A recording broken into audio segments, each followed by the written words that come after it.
The average of 13 papers is 40. The average of first 7 papers is 42, and that of the last 7 papers is 35. Find the marks obtained in the seventh paper.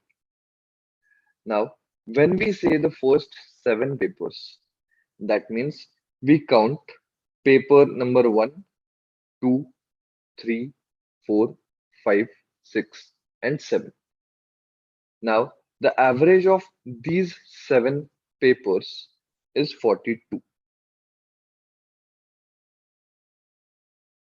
Now, the average of the last 7 papers is 35.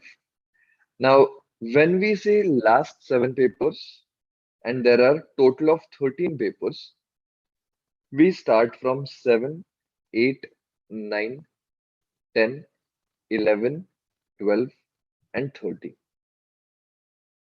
So the average of this is given to be 35. Now you will observe that all other papers are counted only once, but the paper number 7 is counted 2 times.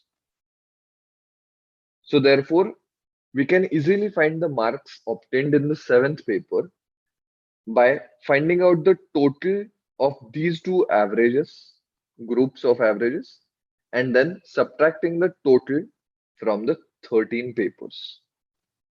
Okay. Now we can find out the total for these two groups quite easily. The average is 42 and the number of papers is 7. So 42 into 7, that is 294, is the total marks in the first 7 papers. Total marks in the last 7 papers will be 35 into 7, that is 245. Now if we add these, we get the answer as 539. Now the average of 13 papers is 40.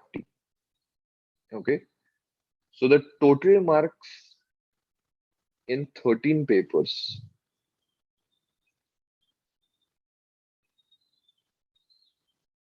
is equal to 40 into 13, that is 520. So marks in the 7th paper will be 539 minus 520, that is 19. So answer will be option B, 19.